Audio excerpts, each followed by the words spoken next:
Blog Talk Radio.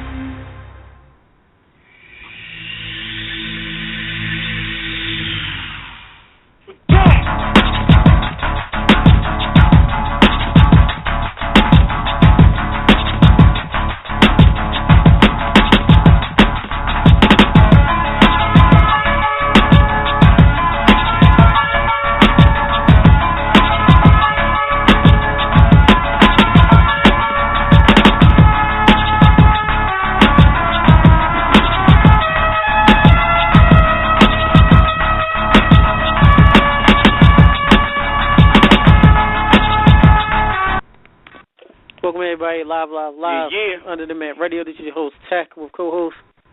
And I see Game Boy, what it is, what it do. And our correspondent, Shinblade. Hey, how's everybody doing? And how was VD weekend for y'all? Doing all right. Snowy. That was cool. Round 4? Hey, sorry. With that being said, turn it over to NSC Game Boy. Of course, you all good, brother? Yeah, the weekend was pretty good, man. We had a very informative weekend. Shout out to the fam, the clan, at Holler at the Moon Friday for us having good drinks, laughs. And shout out to a great performance at LCW, some great matches. Got a chance to see our boy, Shane Strickland, bring down the house. Gene Snitsky pull out another victory from Rhino and Steel Cage. Mm-hmm. So, it was definitely pretty good. Yes. Real quick, everybody know, of course, this episode is titled Founders in History. Momentarily, we have representatives of very great promotion in California, very controversial, very different. Good old buddies from Hoodslam. We're going to have them call in the founder, Khan Abdi. Abadi, hopefully that's his last name. Abadi. Say it again. Abadi, thank you. I said it wrong. He'll forgive me. So we're going to have him come on. I know they're on hold, so we'll bring you on momentarily. He's going to bring a representative also for his slam to talk about the great promotion in California, which has some of the great stars, such as Brian Kendrick, Gangrel, and other stars on the show, as well as local stars. He also will be talking about the documentary that Slam Jam did on them, and he will give his very honest opinions and thoughts on that. Also coming out at 8 p.m., top of the hour, we will have the man himself from the Molest Shinblade talk real quick about the guests we're going to have at 8 p.m. We're going to have the founder of the history of WWE. His name is Graham Cawthon. He's doing a documentary based on wrestling in Baltimore. So, fans, if you from Baltimore, live in Baltimore, and attended wrestling shows, he will be on this show to give you information about his new book. So, he's looking for contributors. And I know the historic city of plus years and contributed in wrestling. He's not going to be let down by all the contributions that people are going to. Yes. So we're very much excited to have him on. I talked to him earlier. He's very excited, and a lot of people can't wait to have him.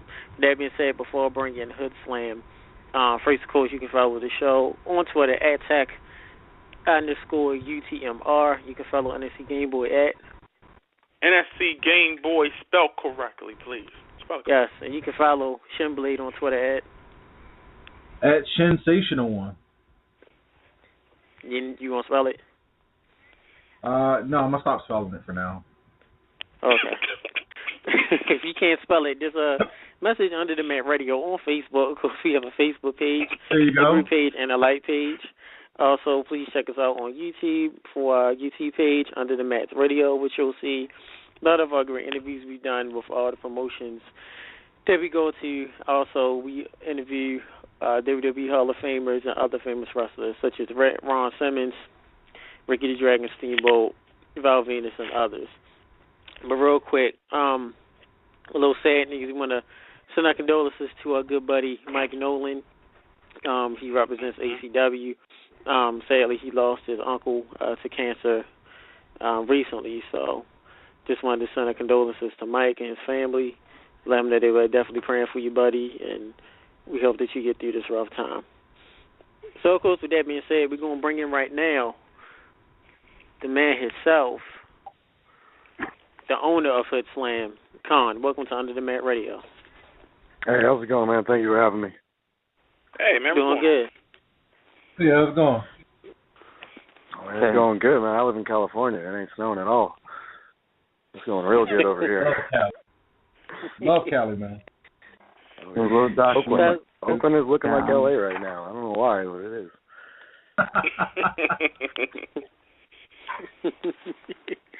All right, with that being said, like I said, thanks, Khan, for coming on. The number there? Say it again. I think that's it. There. Face down. Oh, I didn't know. What's going on? We do apologize for that, Khan. We do have you on. With that being said, I'm gonna turn it over to NSC Game Boy, so he can start it off. Man, first of all, I'm kind of jealous because you're in Cali. You got that nice warm air. You got the summer breeze. Yeah. You know, and they're not even summer yet and everything. And here we digging ourselves out of holes. You know, we got snowmen that does not even stand together and everything. You know, I just want to ask. The first question is, have you ever traveled to the East Coast and got a chance to see the different seasons outside of Cali?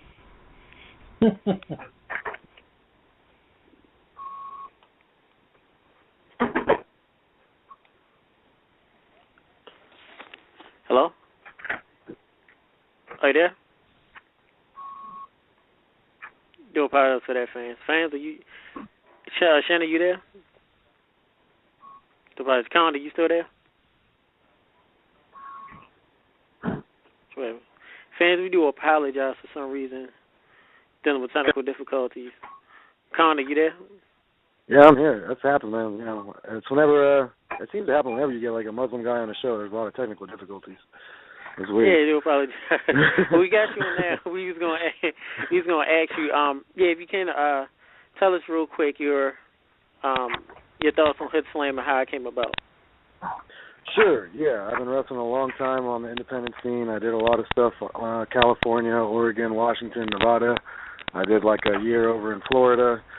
And around that time, I realized that everything good that I saw in the business was existing in Northern California, just nobody was really looking at it. So I used to work at a cannabis club in Berkeley, California, and I had this idea for a show where it was just for the patients. People could medicate during the show. And it never really happened there, but I adapted that idea to all the talent that we had in NorCal, and now we got eyes on it. That's the whole thing. You know, I just want to bring some light on some people I thought were very talented. So that being said, see, what was your main motivation to making Hoodslam different from all the other promotions? Because, you know, of course, there's tons of independent promotions out here. Some trying to be like WWE, some not trying to be like WWE. So how did you see fit to make it so different? I mean, I looked at everything. I've done shows all around the country, and a lot of things that people do is they try and be WWE, and they can't because WWE has $1 billion budget. They don't. They don't really seem to get that, but they try anyway. I didn't really try and do that. I tried to just stay true to what we had going.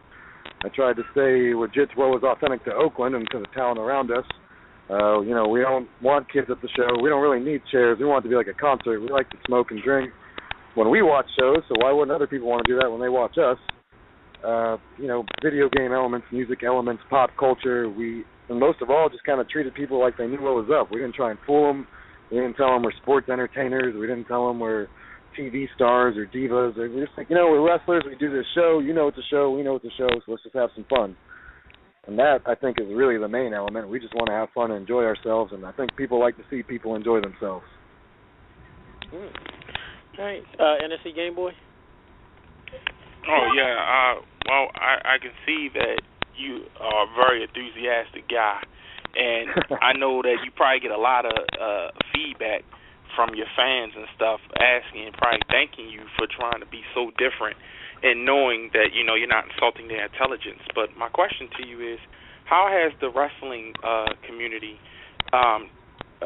treat you, knowing that you have your product like this and, you know, you wanted to be more direct to your audience and stuff? You know, how does the kayfabe guys and stuff come up to you and treat you, knowing this is how you work your business? I mean, they're always cool to me. They say a lot of stuff online when I'm not around. Yeah, I'm not having luck getting that out. I'm sorry. A lot of things that they say when I'm not around is that, you know, what we do breaks kayfabe and it's ruining the business and it's too silly, or maybe they don't like that we tell people if they want to smoke, go ahead and smoke. You know, if you want to get high, like, you know. But at the same time, all these people that are super old school can tell you that in the locker room, people were doing a lot more than getting high before a show and going and performing in front of kids. So it's very hypocritical to me when people say, like, you know, they go and drink in a bar, but it's like, yeah, you just had a death match in a church, so in front of kids. So I mean, who's really? I mean, at least our shit was in the right place. So, and on the other hand, I get a lot of positive reaction. I think a lot of people around the country just like that it's something different, even if they don't necessarily dig what we're doing. They dig that we're doing our own thing, and that's always, you know, as much appreciated. I get people from all around the country and outside of the country, like, you know, Kay Jutler in the UK, good wrestler, great wrestler, and he came and sought us out and wrestled for us because he saw how different it was. He's straight edge to the bone. He doesn't go in the sun, you know, like he doesn't take nothing in his body that he hasn't put in there himself, and he likes our show. So I mean, there's something for everybody there. It's very well received. At the same time that people don't like it, we get a lot more positive reaction, and that's just support. That just shows me that we're on the right track. Well, that's wonderful, man. I think that's a very creative idea, and I like the direct nature. Hence the reason why Under the Mat itself started to be, you know, we're a more direct show ourselves. You know, we don't consider ourselves a family show. You know, me and Tech and our correspondent Shin, you know, we all become very, very direct with our interviews and stuff, and we've gotten a lot of success from it. So, you know, I commend you know, for trying something different and sticking with it and making it work. Families are changing too. I mean, families aren't the same as they were in the mid-'90s, and you know, sometimes families cuss, and sometimes kids know they don't cuss yet. But you know, there's a level in society that's a lot more accepting that, you know, they don't want to pretend it's like that, but it is. And the world is changing, and we're just adapting to that changing world. We don't want kids there. That doesn't mean we don't want people that have kids. It doesn't mean we don't have families ourselves that we care about. You know, it's just giving people what they want. That's really all it is. You know, I didn't come up with some magic spell and cast it on people. They wanted the shit. That's why I'm talking to you. Or you all wouldn't have called me if nobody wanted it. So. All right. Actually, I have a question for you, Con. To this day, probably maybe like yesterday, I don't even know what Hoodslam is, but when I looked up the pictures, and I haven't seen the YouTube videos, I'm watching it right now on mute, which is crazy. But you guys have a lot of cosplay that goes on in there. I'm seeing one person that's dressed up as Cammy from Street Fighter. Yeah. And Sky. Cammy's out on Facebook. You can like that page right now. Cammy's out.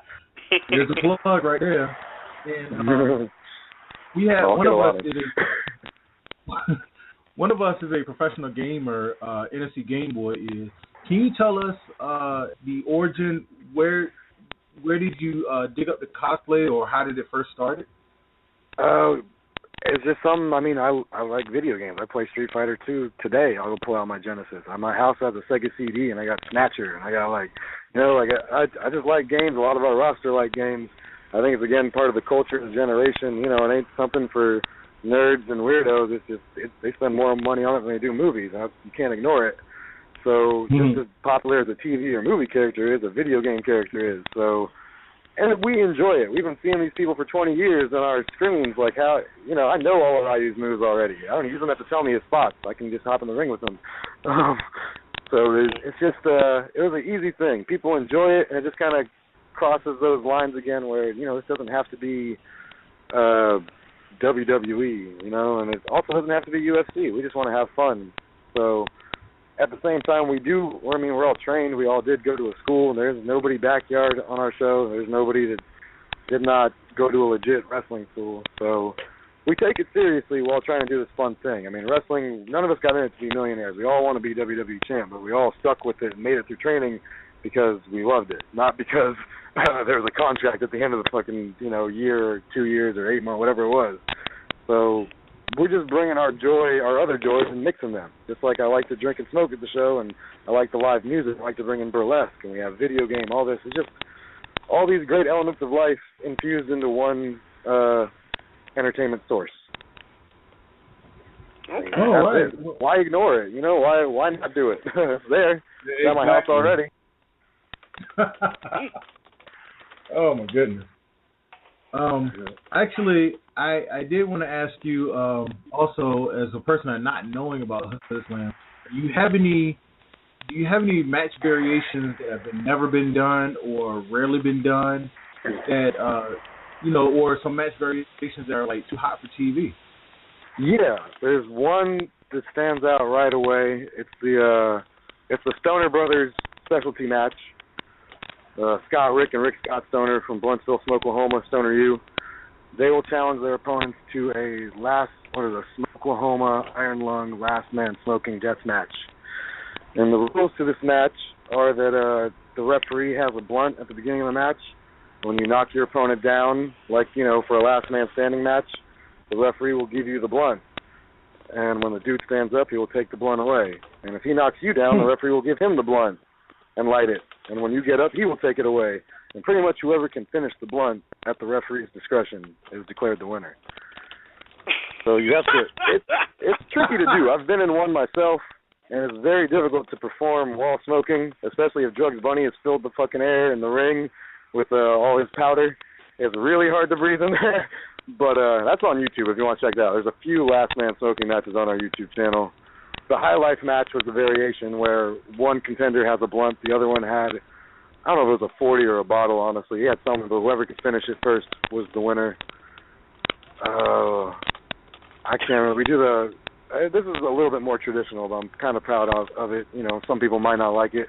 But the Mike Awesome Tribute Suicide 6-Way Clusterfuck Challenge, that's one of our annual events. We do a few things. We brought back the Lipa Lottery from the Battle Bowl days. We do that every year.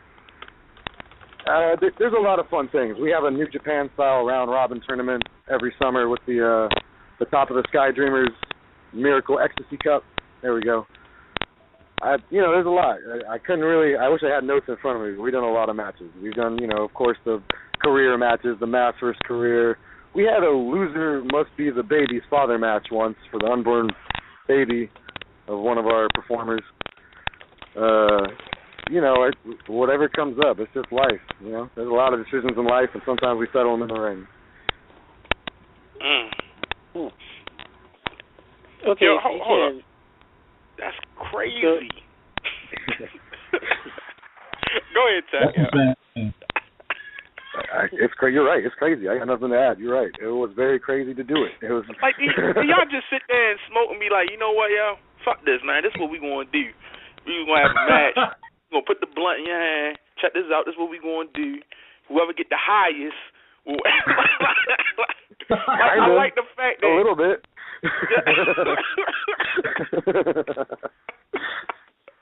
Yo, it's too funny. I mean, it's real, though. That's why it's funny. I'm not bullshit. Sometimes, we're smoking them in the locker room. We just don't put them out now. We just come to the ring with them. That's something you think about with your man. Y'all smoking or something, and your mans and them, and they come up with the idea. The crazy shit you come up with when you smoking. And you was like, this is what we going to do. All right, let's put it in a match. I got one of those I can tell you. So, I give you that. One of these, session ideas we came up with, we had a referee, and he just said one day, he's like, I got a Winnie the Pooh suit. And I was like, okay. And I was like, what do you want to do with that? He's like, I'll just referee in the Winnie the Pooh suit. I was like, all right, cool. So that happened. That's just then we're smoking, we're hanging out. We're like, what if the referee got beat up a bunch and came back hella hard, and we called him Pooh Jack? And he just came out and did Pooh Jack's gimmick. He had the honey pot full of weapons, and he had the same music, and he wore the bandana backwards like Tupac, and he just and we did it, and it's like one of our most popular characters. It's been working for days. He's tag teamed with Mustafa, the legit Mustafa Saeed, a number of times. They've had matches together. Man. We just sit around and we think of what would be entertaining to us, and then we do it, and then other people like it for the most part, and maybe they don't, but enough of them do. We keep doing it until they tell us to stop. Well, let me ask you this. With of course, I watched we watched some videos, me and the Game Boy, and of course you had the likes of Gangrel and Brian Kendrick and other famous stars. What did some of the boys say to you? What were some of their responses to your product, like Gangrel, Brian Kendrick, some of the other ones? What are some of the boys that really liked your product, and what are some of the boys that didn't like it? I mean, I can tell you, we bring in Brian Kendrick and Shelly Martinez almost every show because they told me they want to be on every Hoodslam. They're like, if I'm in the country, I'll do Hoodslam. And I don't care, really what. They love the product and they like to be a part of it. Gangrel is, he's not always a West Coast guy, but he's been here a while and I've seen him and he's just like family. So, I think even if he hated it, he would still do the show, but he wouldn't tell me. But he likes it too. He enjoys the hell out of it. Everyone that comes and does it, Mustafa, who else? Paul London did the show, Amber O'Neill from down south. A bunch of people hit me up that haven't been on the show, honestly. A lot of names I don't want to, I'm not trying to bury them or air their stuff out, but I get a lot of emails from like half the TNA roster and anybody that's, a lot of really, really good talents that are no longer in the Fed, and I don't use them all because at this point it's that Hoodslam's kind of its thing. It's rolling on its own merits. We sell out every show, even when Kendrick and Shelly can't make it, and even when they can, we don't always advertise them just because it's an event. It's not a wrestling show. We don't even have to tell them what matches are happening. They just know it's the best fucking party in the East Bay, in the whole Bay. People come from Oregon and L.A. People come from real far every month just because it's an event. It's a happening, as some people might say. I'm sorry to answer the question. People like it, man. They fucking like it. They tell me they love it. They want to come back. And no one's ever told me. We had Bushwhacker Luke. He told me he loved it. Wow. There ain't nobody who's ever been there that's like, I don't think I should have done this. And I'd give them a lot of fair warning before they show up about what they're getting into. But they still don't really know until they're there, and they always like it, Maybe not Vader. I guess Vader wasn't that excited about it. Hold on, Sean. Now, what was your response? What would your response be? Now, this I'm gonna turn it over to Sean. What would your response be to the students of the game, the more legendary wrestlers, that if they were, of course, in the business you have the boys, some of the more traditionalists that say, why are you doing this stuff? Like there's people, some of the legendary guys, not to mention no names, that don't like Colt Cabana's wrestling style, or other ones that wrestle for comedy. How would your response be and I know that some of the legendary guys are Hall of Famers that don't like the style of wrestling that you produce? Sure. You want me to start on that? That's cool. They don't have to like it. Yeah. There's fucking, how many millions of companies are there that's the kind of wrestling they do like? They can go watch any of them if they don't like it, and maybe I'll be on that show too. I don't have to do Hoodslam every day. I do other shows sometimes. I wrestle for Territory League in L.A. I'm sorry, Territory League is worldwide. Knox Pro out of L.A. And Territory League has Gangrel. It has Rikishi, Brian Christopher. They got every name that you could think of. Their Territory League is legit, and they show me love. They don't always come to the show, but they're not mad at me for doing my side projects because it doesn't hurt wrestling for there to be a Hoodslam. And then on a further tip, like, what would you say to what did Gene Hackenschmidt say to Gorgeous George? What did Gorgeous George say to Billy Graham? What did Billy Graham say to Hulk Hogan? What did Hulk Hogan say to Steve Austin? What did Steve Austin say to John Cena? Like, I don't know. I don't know what people say. They have their time, and that's cool. This is my time. I'm going to do what I want to do. If they want to do their career again, they can do it in the rest of their life, or they can have a kid and push that on them. But they ain't my dad, so I'm going to do what I want.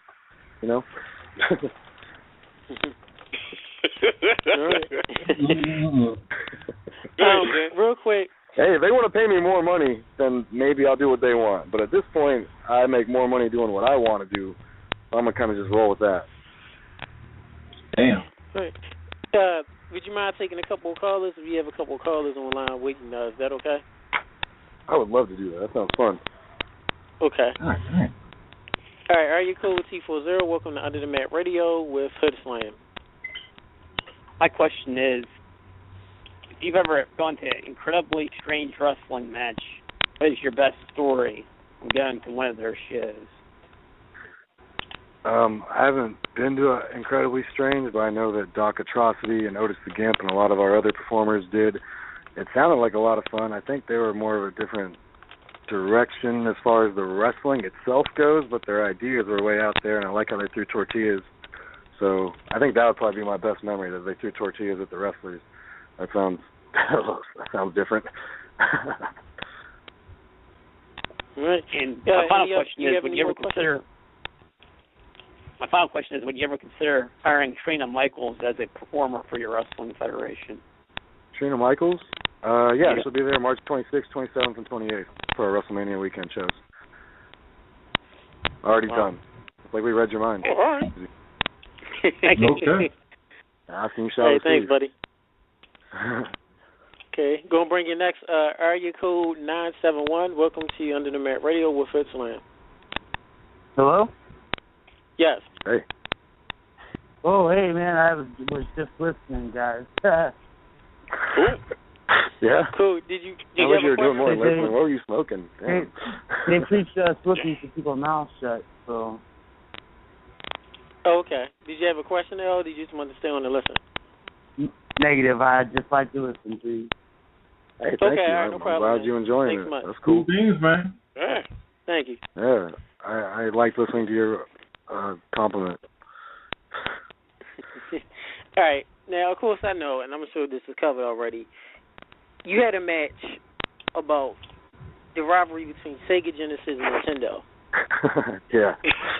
and with this, and with this, I'm gonna turn it over to NSC Game Boy since he's a professional video gamer, and I'll let you kind of go ahead and explain that match and who won.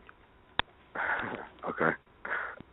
I mean, jumping in, we had a whole video. We've done it a couple of times. We do a whole video game themed show. In the building, the first one, we came out with some Hoodslam logo shirts, one in a Nintendo brand, one in a Sega brand.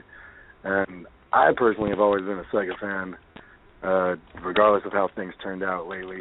But I was very curious to see where other people would fit. So we kind of split the roster. It was more just for our own entertainment. I wanted to see what side people wanted to be on.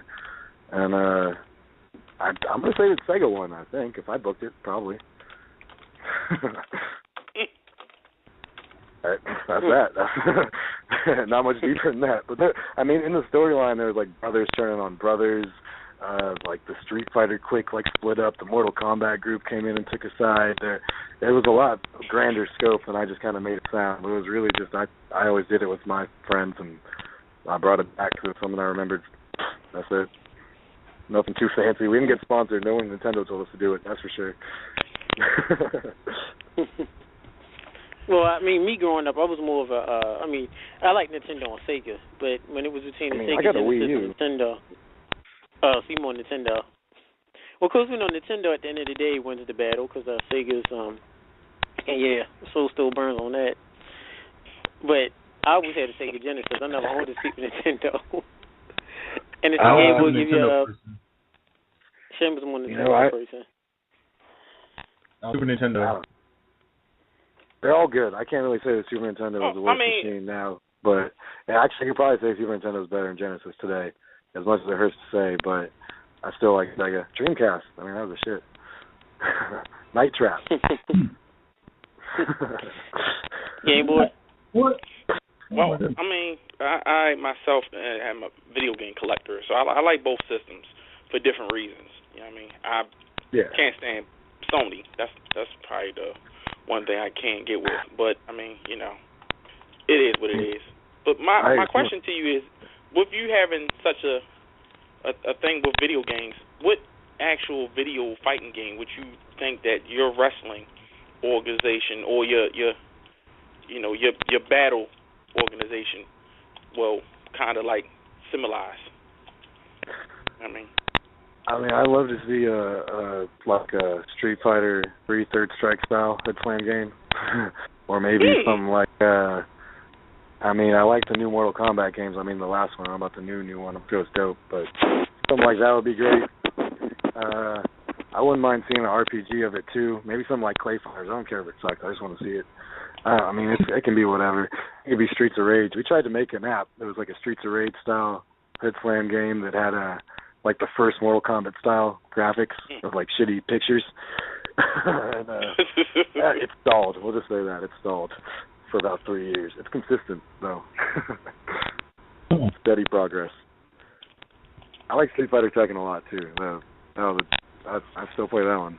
I mean, any fighting game is good to me. They're all. I like Soul Calibur. I mean, if you want to talk about video games, we can do that a long, long time. Oh, sure. I gotta switch gears a little, but yeah, we're there, I guess. Yeah. Actually, I have a question for you, Khan. Now, with these promotional wrestling organizations, or should I say federations, do you have, like them, also titles or champions you put on your show? Yeah, we have 2 championships. The first one, our first championship was the Golden Gig, because we thought a title belt, like when I was trying to come up with it, a belt was too kind of easy to do. So I wanted to think of a symbol that people could take, that everyone would recognize as wrestling, but it wasn't a championship. So we made a giant golden razor blade in like a Terminator hand, a metal Terminator hand, like coming out of the lava. And that is our championship, the Golden Gig. About a year after that came out, I won an award. I'll take credit for that. Won an award for Best Athlete in the East Bay from the East Bay Express, tied with Tim Thompson. And I just started taking this plaque around, or this framed fucking piece of paper around, and defending it as a championship. I lost it to a stuffed horse. I got it back, and then I retired it, and somehow I lost it again. Someone won the Lethal Lottery tournament. They can do whatever match they want, so they brought it out of retirement, beat me, and now the current Best Athlete in the Bay is it's 2 of them. It's Team Game Over. It turned from the plaque to a golden fanny pack, because another symbol in wrestling that, is kind of universal. So now there's 2 golden fanny packs held by Team Game Over, Fong and Pong, the pissed off nerdy gamer and the fucking obese nerdy gamer. Which the hell? That's Team Game Over. They picked their names. I'm not big on fucking obese nerdy gamer, but he picked it, and it is appropriate. So, so be it. I think we all know one. I know. Yeah. He's the best one. He does a moonsault, though. This is a 400-pound guy that does a moonsault. I mean, he's eating Cheetos on the way to the ring, but he still moves. Pissed off nerdy gamer is pretty much like angry video game nerd with a power glove. He's got a spiky shell. And he's also a great wrestler, a very great mind. He's the guy in the documentary with the glasses, Ryan Cowler, who they don't ever talk about, but they always show him talking. Yeah, that's Pong. That's the pissed off nerdy gamer. And with the Royal Rumble pinball machine in the background, that guy who they gave 0 credit to. He's very good talent, and he brings the video game character to life. I think angry video game nerd would be. I think if he wasn't jealous, he wasn't that awesome, he'd be proud at least. But he's awesome, but this guy takes it another level, Speaking of that, we have a question from Facebook from a fan. He wants to know, have you beat all of the Streets of Rage games? No. No? No, not yet. I'm working on it. I beat the first one once. I think I beat 3. I probably got to go back to 2. I think I just haven't had time with 2. I worked on Ninja Gaiden for a while. I got those 3 down finally. And then I beat Jaws. And then I kind of took like a break from trying to beat shit. Yeah. And then I kind of stopped for a while. I played No, I played it though. I played a lot of that. And Tapper. I ain't played Tap in years. Good God. No. Wreck-It Ralph brought it back. Game Boy's in heaven right now. Hey, the Game Boy's in heaven right now. I mean, I went through all the Zelda games the last year too. I never really beat one. I went all the way up to like Majora's Mask, and that one, just the water temple fucked me up, so I skipped it. And I think I still gotta do Skyward Sword. So that's pretty much my gaming right now. I haven't played Skyward Sword. I beat all the Zeldas. Yeah. And I think the only ones I didn't beat was like the Oracle Seasons on Game Boy. I was gonna say the ones on Game Boy. I beat the old Game Boy ones, but I didn't beat the Capcom ones, the ones Capcom did. And I played Four the Swords Oracle one. It's like a blue cartridge and a red cartridge. Yeah, I don't think anyone cares. No one's gonna be mad at you for skipping that. Yeah. They're like, yeah, you good, man. You good. Yeah, them and Spirit Tracks. I think you get a pass for sure. Yeah. I think that's the one with the train and all. Yeah. That one was kind of. Come on. Yeah. Why you need a train? You don't need a train. But I'm glad that you have such an open mind to the business, and that you have found a way to really gather all these fans of different genres, in video games and pop culture and music and wrestling, and blend it kind of together. I feel it's like you just really tapped into something that's beautiful. Because no one's doing it.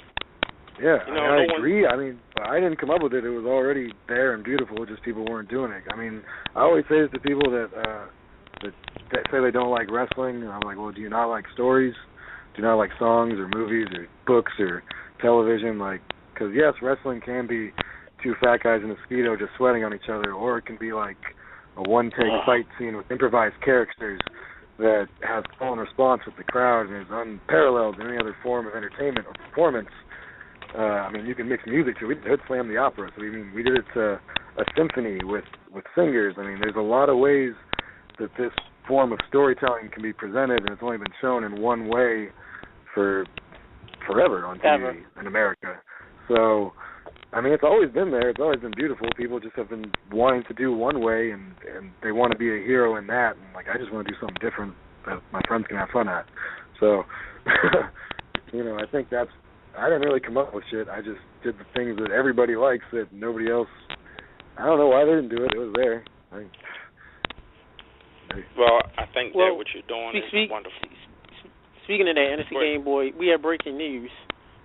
Random news on Zelda just sent to me from a fan. In Wind Waker, there was a giant Easter egg located in the southeastern part of the map. If you cut down the grass around it, you can crawl and collect a piece of heart and other knickknacks.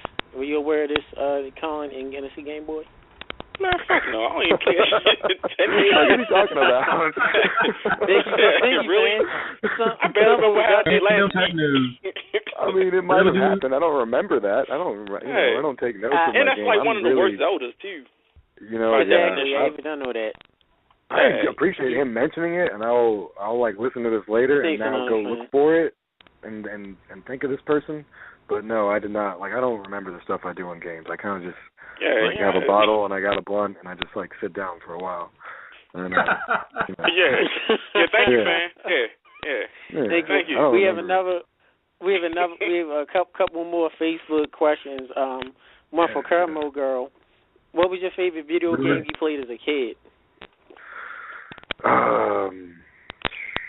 I mean, I think Street Fighter 2, probably the one I played the most. I really like Ninja Gaiden, although I kind of hated it the most. I don't think I can really say something beyond that. Street Fighter, Ninja Gaiden. Okay. Thank you, Caramel I wish Girl. I had something better. I can't. Sorry.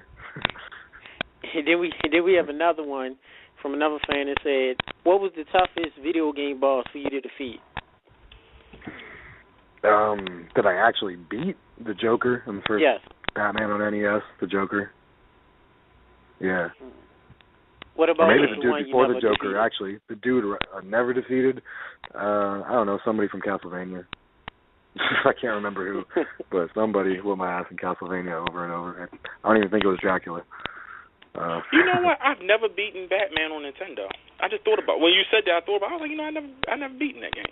You know, it's really it's frustrating, but it's only like 5 levels. You know, if you can get through it and maybe watch a YouTube video and see what they do, kind of, you know, maybe that helps too. It's still it was tricky. It was real tricky. I beat Battletoads before. Ooh. Yeah, that was awesome. Half a day to beat that. With no game genie. I deserve credit. Yeah. You made a lot of Hoodslam people real mad. That one comes up a lot. Random, for the little 4 kids and young fans that are listening, they may not know what a game genie is. This is before Microsoft points and everything else. It was like Really? It was like a cartridge you put. Shane, you're kind of quiet. Shane, did you play any video games back in the day? Well, my cousin introduced me to him back in the day when the Till first came out. So I did have one, but I never got into it until Super Nintendo. But I know what a Game Genie is, and I'm very, very shocked that you are coming out with the random tech news about Game Genies. Can we talk about X-Band? Whatever you want. Talk about that. Actually, I have a bit of random tech news for you. I realized that you can't have tech news because you're not tech. Well, this is for you. You know this too. Remember the game Batman Returns? It was like two different versions on the SNES and the Genesis that I just never understood. Yeah. I don't know. The Genesis one was like made by Mortal Kombat or Acclaim or something. They had a bunch of uppercuts and sweeps, but it wasn't a whole lot of fun. It looked cool, but it wasn't a whole lot of fun. I can't want to speak talk on about the X-Men? That's the X-Band. The Nintendo one? No, X-Band. It's like back in the day. If Game Genie confuses the kids, they're going to be real lost on X-Band. Yeah.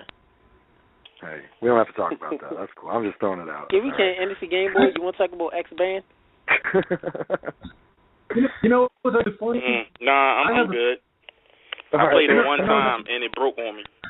It didn't My work. homeboy was so pumped. He got it for Christmas. I think he was playing Eternal Champions. Oh, yes. Yeah. No, again, I used to hate. Do you remember Altered Beast? Remember that Rise from your girl? Yeah. I got Altered Beast on Genesis. I used to love that game. I like the first level. I don't know about the rest of them too much. I get lost in there pretty quick, to be honest, but it's been a while.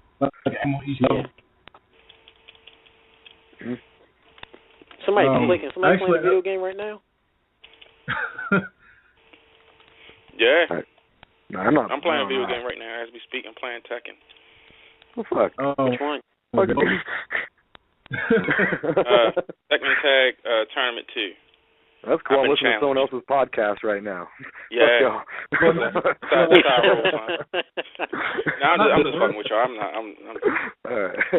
That's a good game, at least. Not to reverse anything. Yeah, it's a great game. Not to reverse anything on you guys, I do have a question for NFC Game Boy.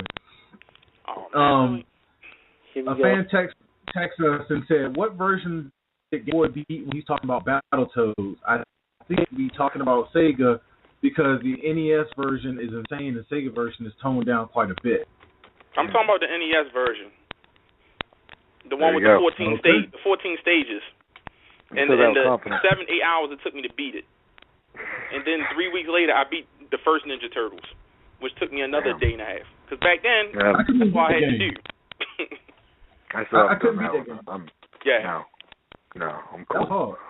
I ain't want to try. He said he cool. Yeah, he knows. He knows. I'm cool. Yeah. I'm cool, man. But thank you for the question. All right, no problem. Thanks, Texan.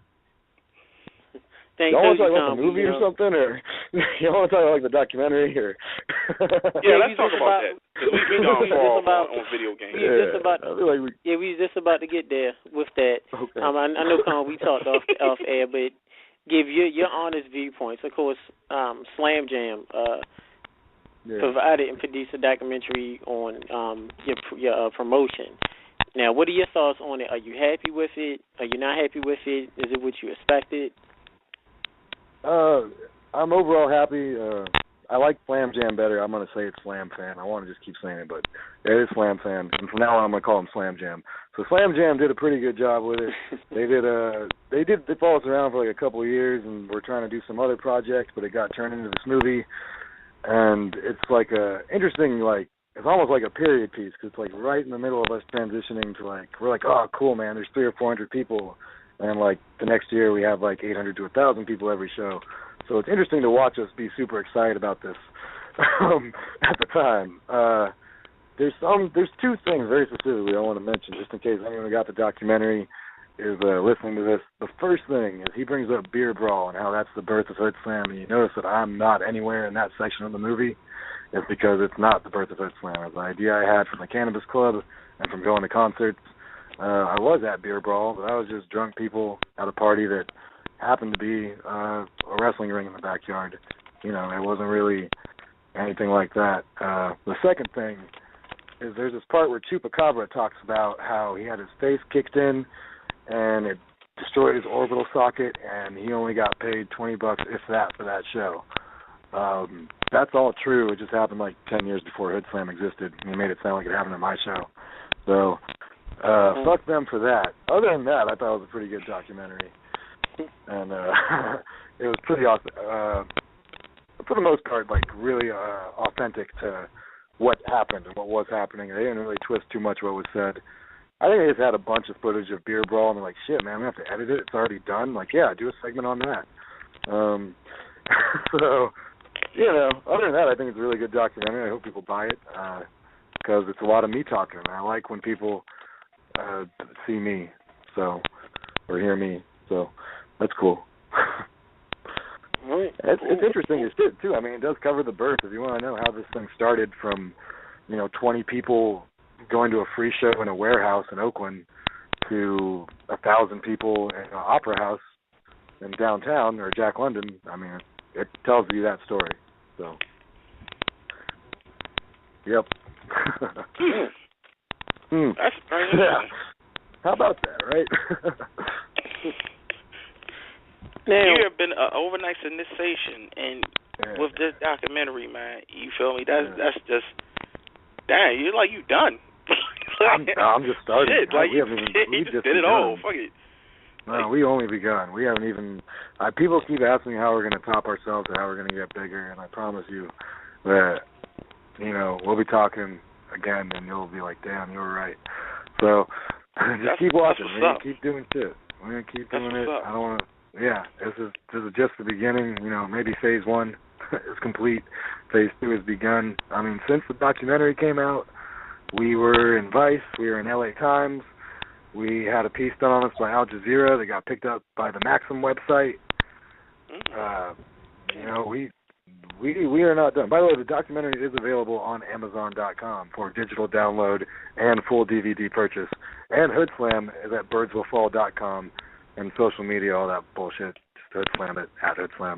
I just want to get that out before I forgot. But yeah. Look, plug. Yep. It wasn't cheap. It was blatant. It wasn't cheap. It was in your face. At least it was honest. Go ahead, Tech. I was going to turn over to Shimblade. I know he had a last question before we let Con go. Cool.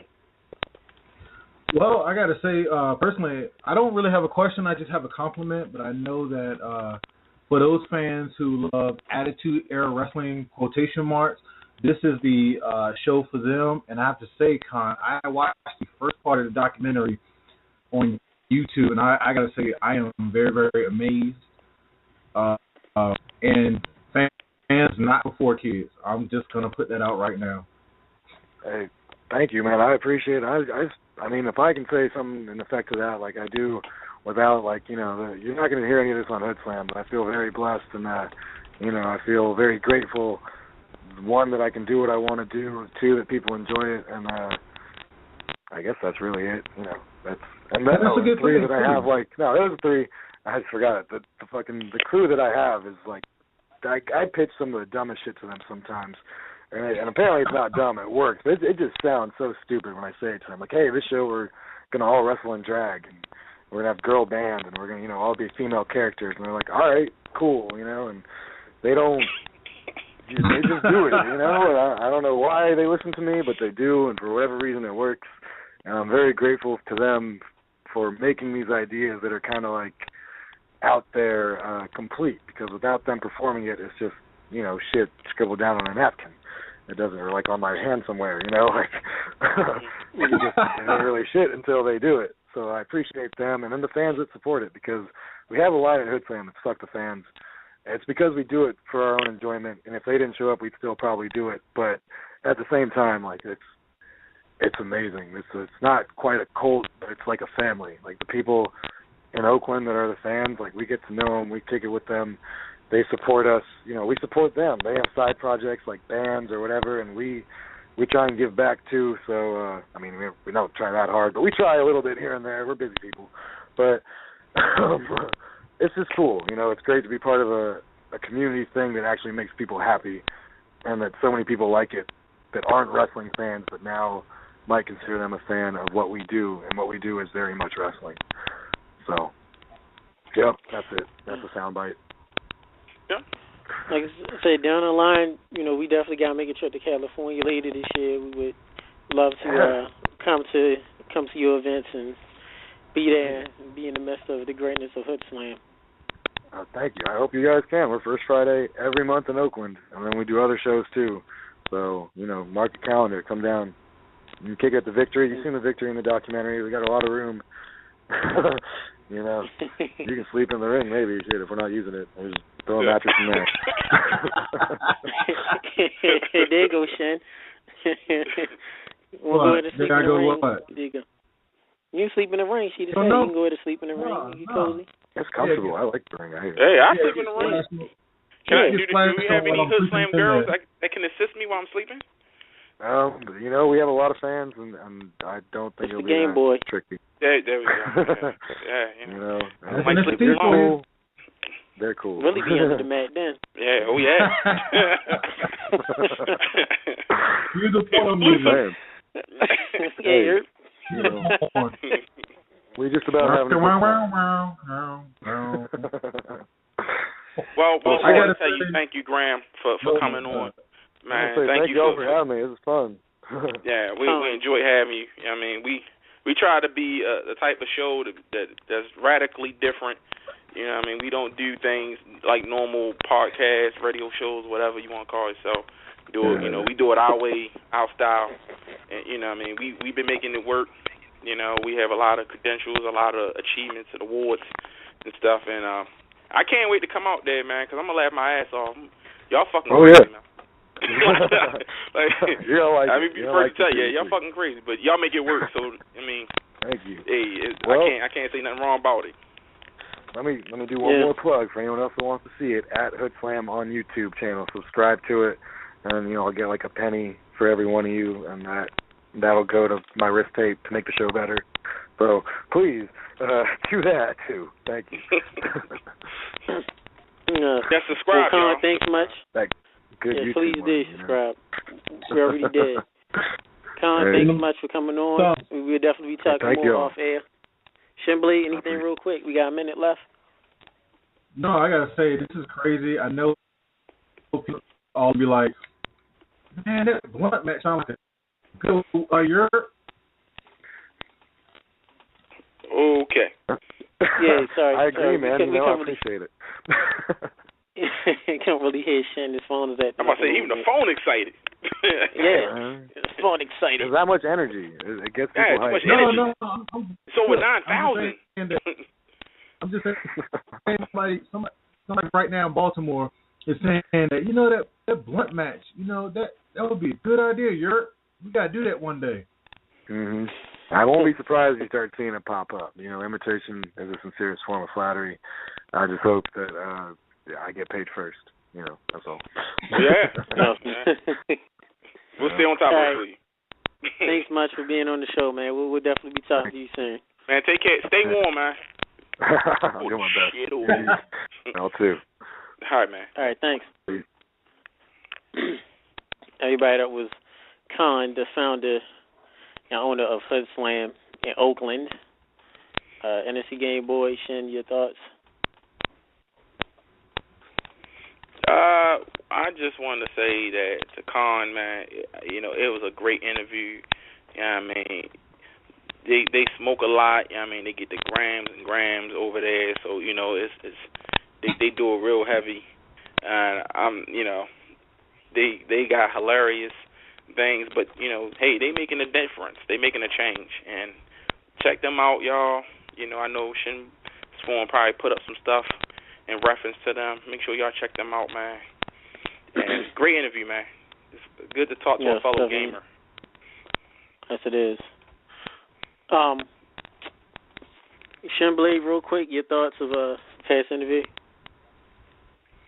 My jaw dropped. I mean, completely. I don't know what to say. I just think not to pull a comparison on this one, but I think this league will bring the people who love Attitude Era, old ECW, just hardcore wrestling, period. So I think that's their audience right there. Yeah. So I say, big ups to Khan. Thanks much for Hoodslam for bringing him on to the show. Very good guy. Got a chance to talk to him off air a good number of times. Very crazy guy, too, in a good way. Definitely. So, with that being said, before our next guest, Graham calls in talking about more local news with WWE, the history of WWE, and also talking about his book that will be coming out soon about the history of wrestling here in Baltimore, if you're from here. Right, the first we time. We have a little announcement that we need to make, and this includes the NFC Game Boy. Of course, this Saturday, live, 1CW. Of course, we'll be in Delaware, as always, Font, Delaware. Live television taping with the ABC affiliate. This is called Hardcore Heartbreak. And once I finish giving this plug, go ahead, I'm going to let Shin Blade take over real quick and give more details about this special event. You'll be able to see at this event a special tables match. ECW legend, the homicidal, genocidal, suicidal, Sabu, the Funky White Boy, and Crazy Shay will be going against the 1CW Tag Team Champions, the Hotlanta Hustlers, and Kendrick Kamari. Also, don't forget other great stars such as the 1CW Women's Champion Casey Carlisle, former TNA superstar Christian York, Dirty Sunny D's, the 1CW champion, Billy Bingo, and other great wrestlers as well. Under the Mat Radio course will be there, live, this Saturday, February 21st. Doors open 5 p.m., bell time 6 p.m. You need any questions about any tickets, please go on the 1CW page on Facebook, call 302-264-1330 or 302-853-0544. This is sponsored to you by Popeyes of Seaford and Axe Bail Bonds. That being said, Shin Blade, real quick, give more details about this special event. Really? We got bail bonds and fried chicken sponsors? But anyway. Oh, yeah. They don't have no problem. Right. You like fried chicken, Shin? Not really like I was when I was a kid. Okay. I mean, people don't make good fried chicken anymore. Even KFC drugs their chickens. So, don't touch them. All right, this event has a special cause, which is HPS, which is Hermanaski Pudak Syndrome. I got this from a fan by the name of Jeff Klein. This is the special cause that's going to it, and it's a charity that's in here. I don't have the name of it, but this is the disease that this charity is a part of.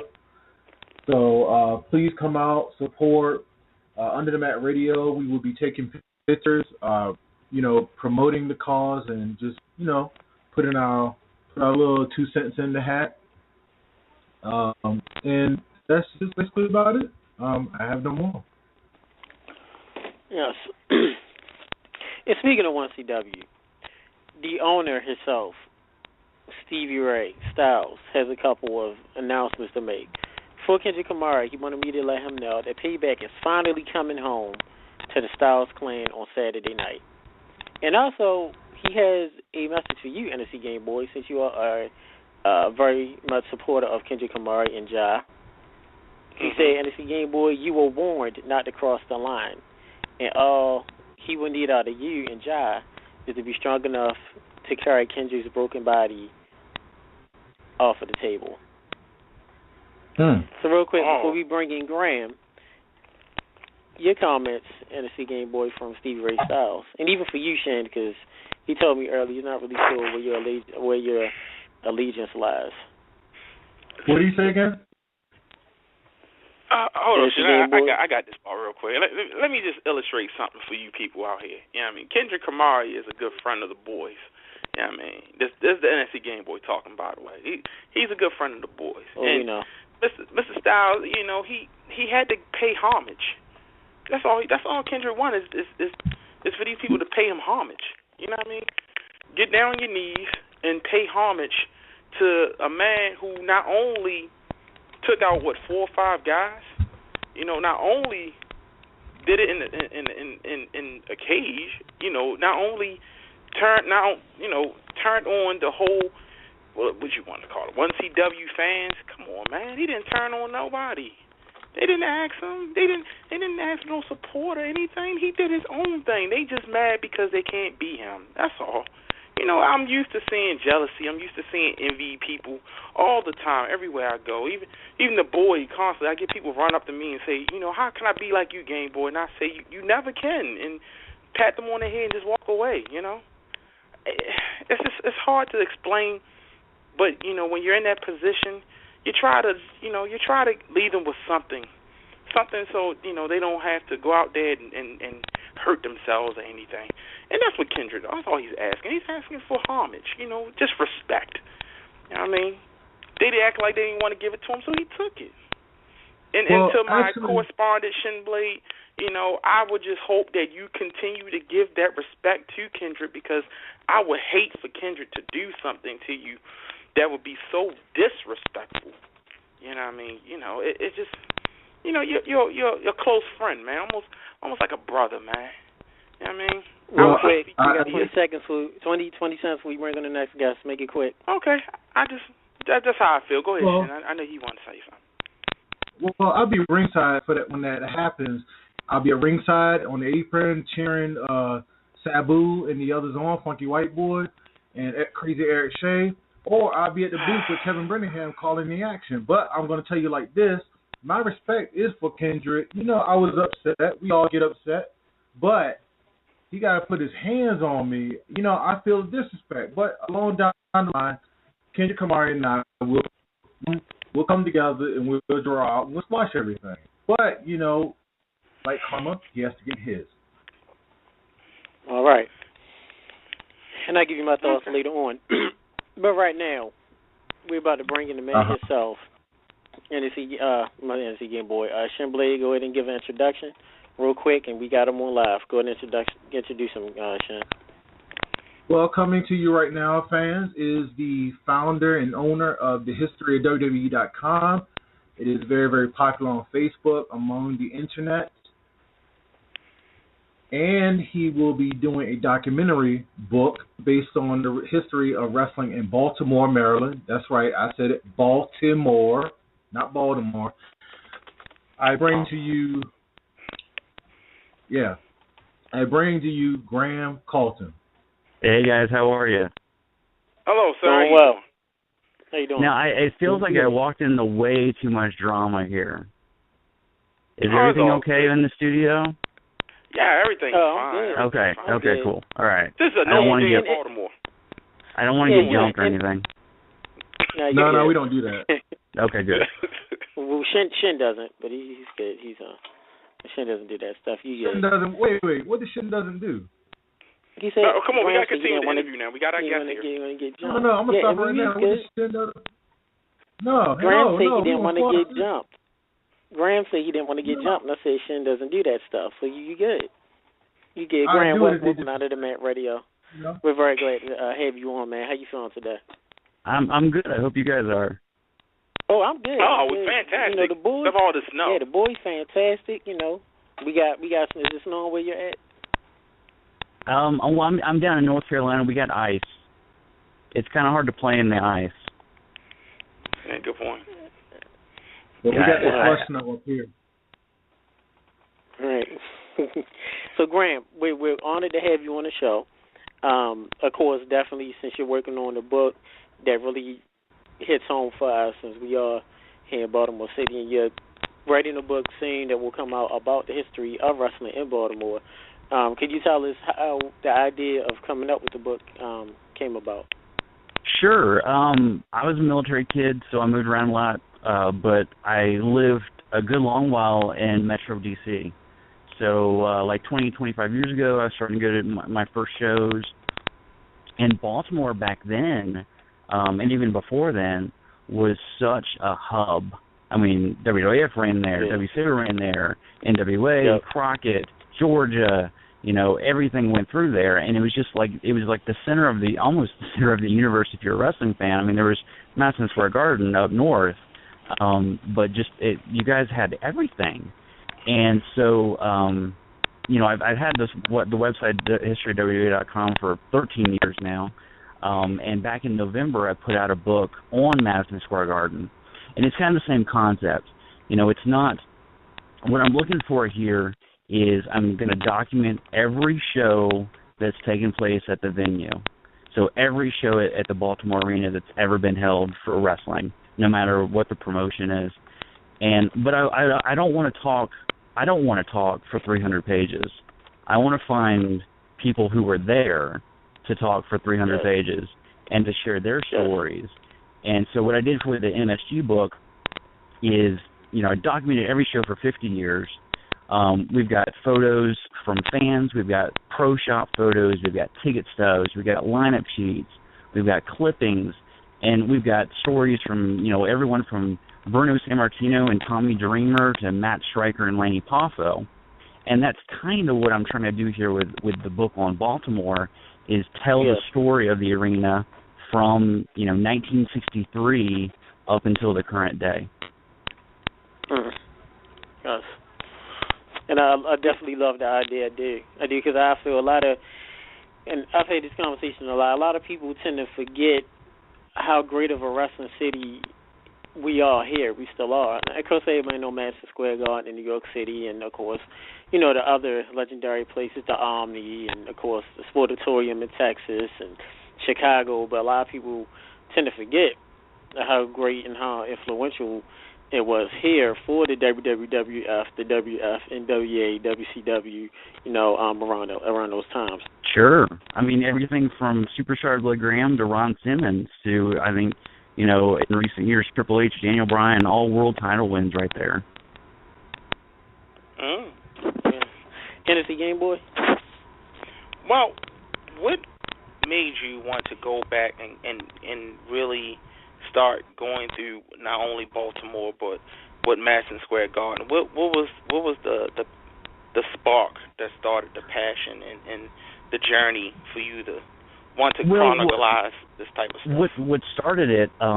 You know, I've had the website for 13 years, and you know, back this month in 2002, I'm getting on the internet and I'm going, all right, guys. You know, when I was a kid, I used to get Pro Wrestling Illustrated every month. And my favorite section would be the arena reports, because back then, back in the, you know, early 90s, you didn't get to see that stuff on television. You got to see it on pay-per-view. You got to pay for it, but it wasn't like the Monday Night Wars where they just gave away big matches for almost nothing. And that stuff fascinated me, that you would see these big matches every night of the week in a different city. And so I started searching online. There's got to be a place somewhere on the internet where someone has compiled all this stuff. And there wasn't. And so me being kind of stupid thought, hey, I should do that. And year after year, and so I started compiling my own stuff, and then it caught on. People found the website. They contributed.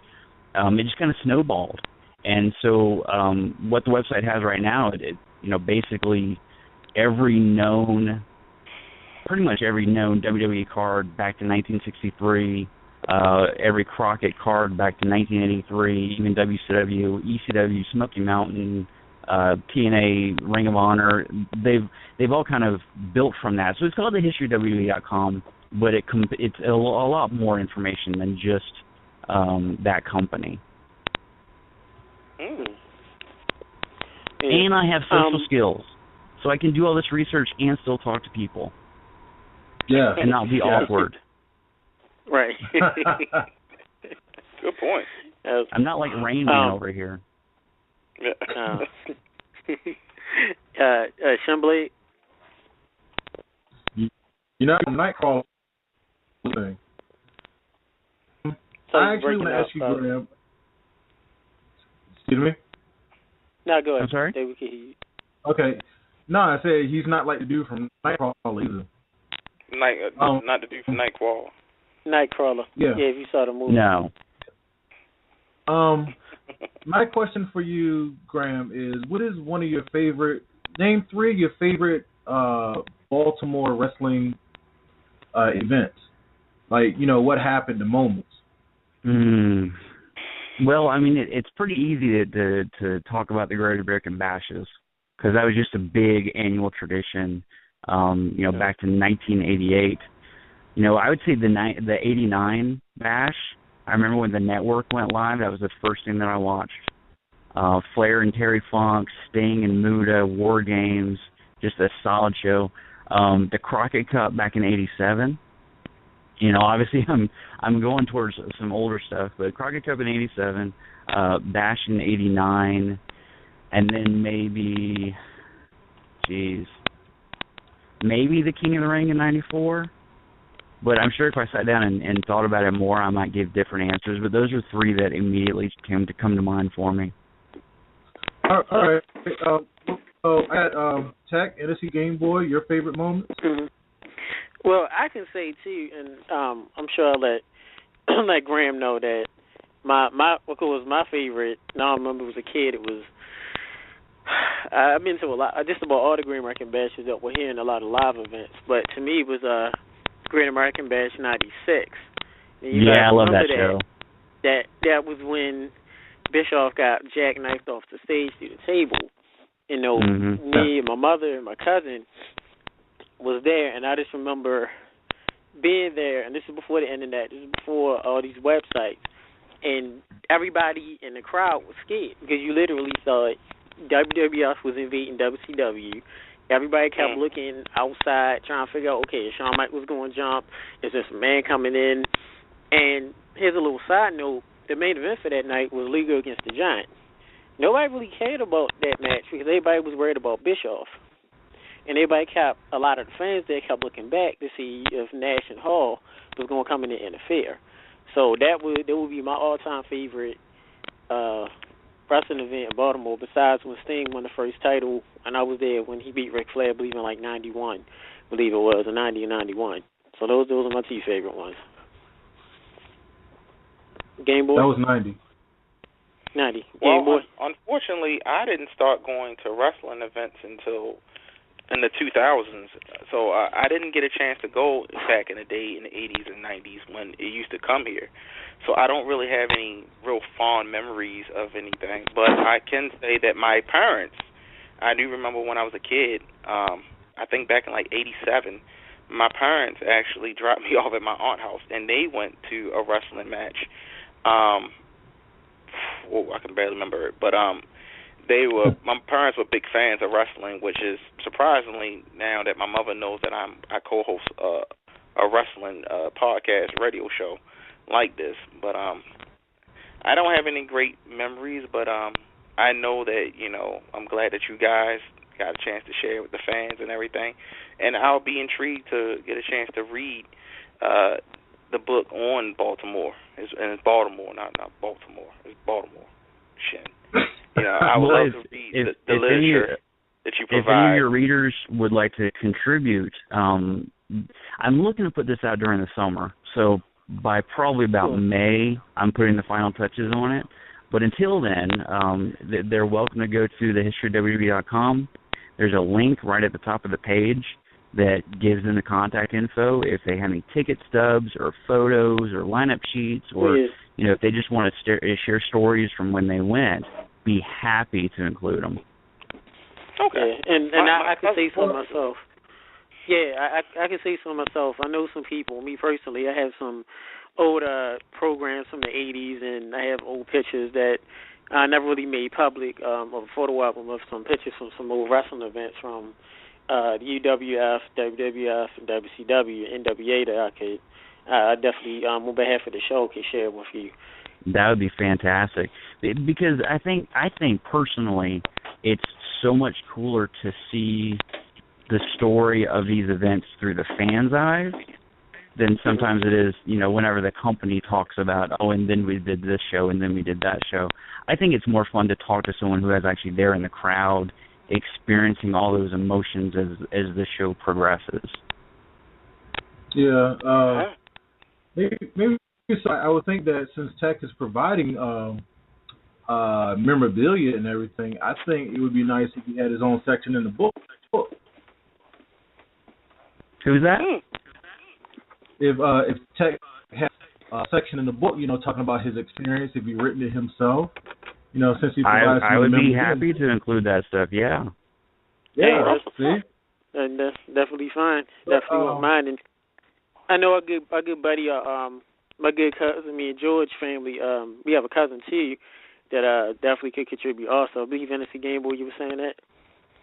Yeah, my cousin, he went to a lot of the wrestling events, and he used to tell me about them back in the 80s with, Rock and Roll Express, the Midnight Express, and all of them. He stayed at the Baltimore Arena watching those wrestling events, and I would be glad to ask him to try to contact and send some of those stories over to, to the site and everything, or to your people to help. That would be fantastic. I tell you, today has been a busy day, and yesterday has been a busy day. I interviewed 4 people yesterday, and they were all fantastic. I mean, they were all probably about an hour interview apiece.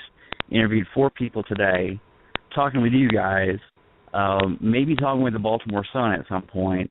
So this thing has really swelled just over the past couple of days. Mm-hmm. Yeah, totally. Go ahead, Sean. Go ahead. Actually, there's one memory. There's 2 memories that I have since we're talking about Baltimore wrestling. Actually, 3, and one we didn't exist. The memory that we didn't exist was that Billy Graham, he beat Bruno Sammartino for the title back in '77, right? Yeah. One memory I do have. I was here in 2011. I came here to Baltimore in 2009. And I remember there was a signing at a Kmart for Daniel Bryan. And, being a big fan of Bryan Danielson, I had a lot of things to do. And I said, well, I can just bypass it, And the signing happened. That night was T 2011. And I remember Daniel Bryan winning the title and Zack Ryder winning the U.S. title. And that was like 2 of the biggest pops I've ever heard from Baltimore so far. But also, there's a memory that I have of one of the Great American Bashes, which is 1991, when Ric Flair abruptly left the company and Lex Luger won the title, beating Barry Windham in the cage match. And for some reason, they never recognized this on tape on WCW, that many Baltimoreans were chanting, "We want Flair," which is one of them.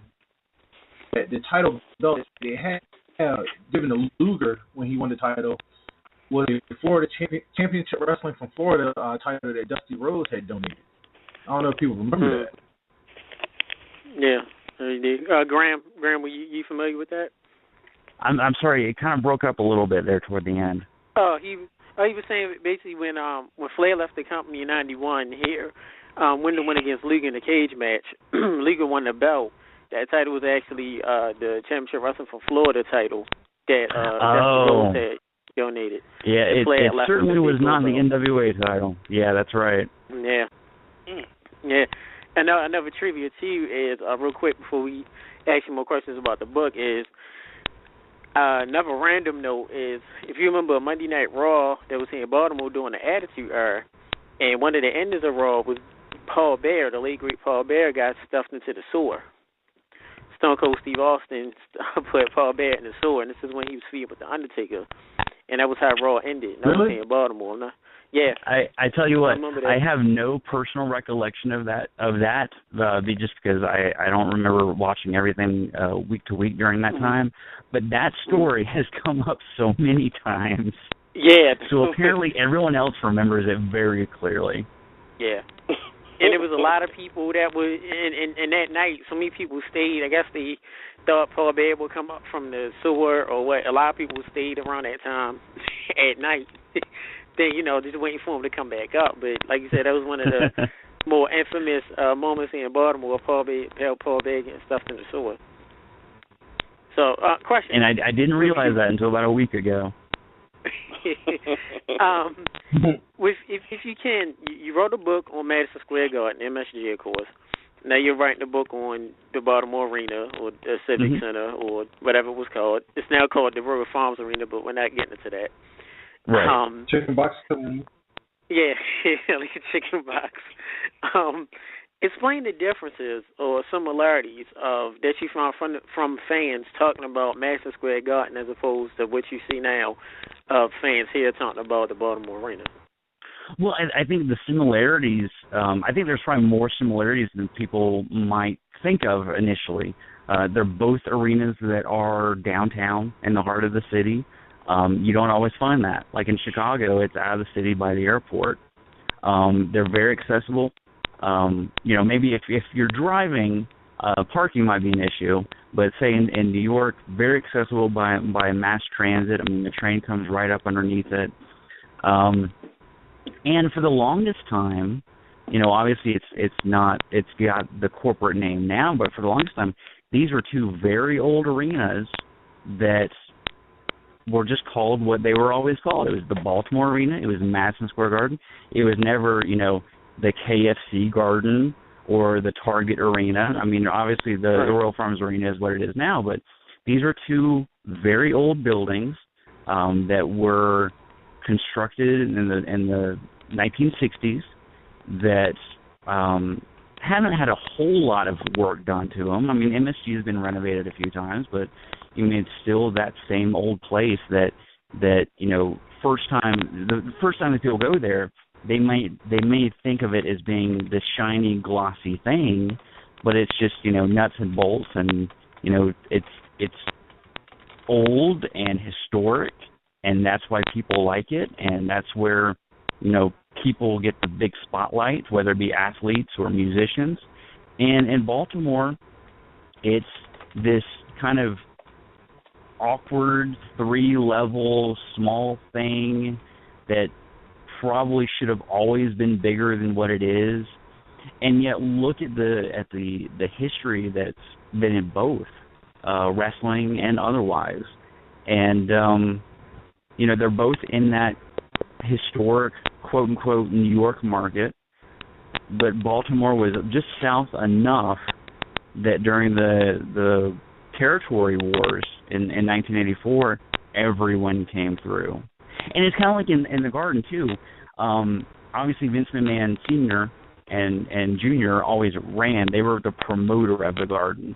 But you would see guys from all over the country come in for one-shots. You would see a Kevin Von Erich or a Tommy Rich or an Austin Idol or Ricky Steamboat and Jay Youngblood come in for one-shots while they were working for another promoter. They would just come into the Garden and then go back to where they were working. Mm-hmm. And I like that aspect, too. And like I said, what I do like so far about your book is that we like your idea on the show of you wanting to show the readers the viewpoints from the fans of the people that actually was there, and also you include pictures, which is very important. Being visual, and you show pictures of wrestlers and whatnot of the events here. So far, and I try and get a lot of spoilers because I know the book hasn't come out yet. So far, out of all the pictures or photos that you have collected, what are some of your top photos that you've seen of the history? Well, right now, and this is why I'm trying to find more folks to contribute. I've got a good collection of ticket stubs. I've got a good collection of programs. And Baltimore is also pretty interesting because you could go to the arena and buy the program, but you could also get a newsletter version of the program mailed to your house. So there were two different versions, and I've got for several of these shows, like in the late 70s, early 80s, I've got both versions. So both the glossy color version that you could go buy at the arena, or the kind of like pamphlet-sized, fold-over and stapled, or fold-over and taped, like a 4-page program that they could send you in the mail. So I love that aspect. So I got plenty of those. The photos, I'm looking for more photos, definitely. I've got some photos from the mid-'70s. I've got some from what I consider my era as being the late 80s and the early 90s. I've got a great one of Jushin Liger and Brian Pillman, right when Liger comes into WCW. And but I'm definitely looking for more, the Attitude Era, the Modern Era, and even, this might be impossible, but even if there's anything out there from the 60s, I'd be happy to include it. Because I think all that stuff, it's one thing to have someone tell you, and this is how it was, and then this happened, and then this happened. And I think it's a whole nother thing to see it from that perspective of someone who is in the crowd and took a picture, or someone who got backstage and took a picture, or someone who, after the show, got a chance meeting at a bar with the Horsemen and got a picture. By the way, Baltimore seemed to love the Horsemen. Yeah, they did. Mm-hmm. Like, you guys love the Horsemen more than you love Hogan. And you know what? And speaking of that, speaking of Hogan, and this is something we talked about a lot on our road trip videos on YouTube, and even off camera, is I remember Super Brawl 5 being here. It was main event was Hogan and Flair. Not Hogan and Flair, Hogan and Vader. Yeah. And WWE, of course, added it as time went on. But nobody here really liked Hogan from the get-go. And I remember that match, that most of the match, the crowd was cheering more for Vader and even more Flair than he did Hogan. Mm-hmm. And there was always something important, is that this was always more of a Flair country, Horseman country, or what have you, Road Warriors. Nobody liked Hogan much. And that's so interesting to me because, historically, that was a WWF town.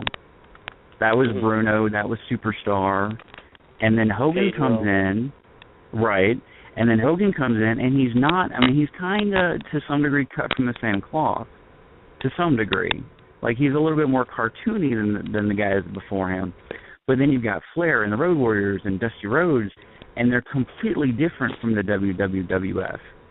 And it seemed like as soon as the NWA started coming to town, all the fans go, this is what we want. We don't like the cartoony stuff. We want this. Quick thing. When you say that they didn't like Hogan, it could be that other than being Horseman Town, but other than that, could it be that he was like Vince's guy for like 8 years straight, and people just bombed on him? Well, in Baltimore, I think he gets a pass for that because he sold out the arena as Vince's guy. I think by this point in WCW, it was the crowd is turning on the company for making Hogan their top guy at the expense of the guys that they traditionally backed, like Flair. Like, I think Baltimore is a Flair town. Hogan runs all over Flair. You're supposed to like Hogan. Well, don't tell us who we're supposed to like. We don't like Hogan anymore. It's not 1986. Right. Because remember around that time, Vader's credible because Vader right there in Baltimore beat Ron Simmons for the title. So I think he's built up some history there. And even the fans, even though he's a bad guy, I think the fans gravitate more towards him than being force-fed Hogan. Wait, right? And even Ron Simmons defeated Vader here also, being the first African American man winning the title too. Yep, and that was a huge moment. But then also too, I think too, to the credit is that, like you said, we booed Hogan more so because, like you said, Hogan was shoved down our throats.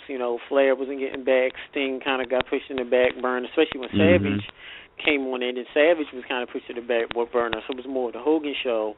Hogan's going over everybody, and all of that was the WCW faithful just got pushed in the back too. So, plus we always kind of liked, Innocent Game Boy Show agrees, more realistic wrestlers that was more real, like the Midnight Express. It didn't seem cartoony. And I've heard that from lots of folks at this point. Yeah. Innocent Game Boy? Yeah, it was just amazing how everything is really, come together back then, how most of the fans now are booing and going after Cena. And, here in Baltimore, a lot of fans was going after Hogan. But, Hogan did do a lot for the business in the 80s, Oh, sure. And still continues to. Yeah. Yeah. And, you got to remember, he's now divorced. His wife pretty much took a good 70-80% of everything he's had. So he's kind of like in limbo. He had his ups and his downs, but, he still want to continue being in the business. And, that's something you got to give to him. Because, if it wasn't for Hogan, a lot of these guys probably would not even be nowhere near the making the money and the superstardom that they have. No argument whatsoever. A lot of guys wouldn't even be in, a lot of them wouldn't even be in the business. Yeah, they wouldn't even be in the business. Exactly. So, we can ask you, Graham, real quick before we let you go. What's next for? And I know you wrote a lot of books. If you can, talk to us about the other books that you had a part of, besides the Baltimore book you're working on now. It's going to be a busy year. The Baltimore book is actually going to be, I think, book number 6 total from what I've put out over the past year and a half.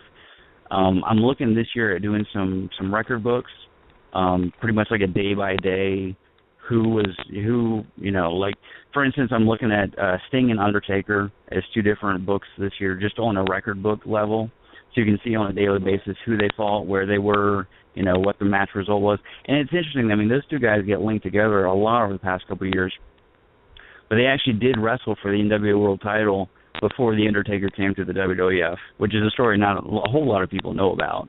I just love that little tidbit. Yeah. Wow. Mean Mark and Sting for the NWA title in the fall of 1990. Wow. No, it was just at a house show. It meant absolutely nothing. And, he left the company right after, and it meant absolutely nothing. But it's one of those things that I love about doing this research. You come across these little things that at the moment meant nothing, but looking back on it with some perspective, it's just like it blows your mind. Yeah. Definitely. I have one question I want to ask before we wrap it up. And this is kind of a culmination of everything that you've pretty much done with your research.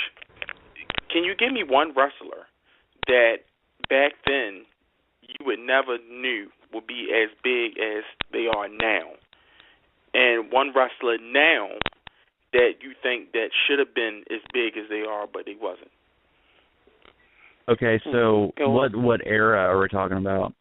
Well, the first part of the question is back then. So I'm talking like back in, I guess, in the 80s, whatever, a wrestler that you didn't think would be that big and wound up being as big. And the second part is now someone who you think should have been big, but they didn't really make the cut.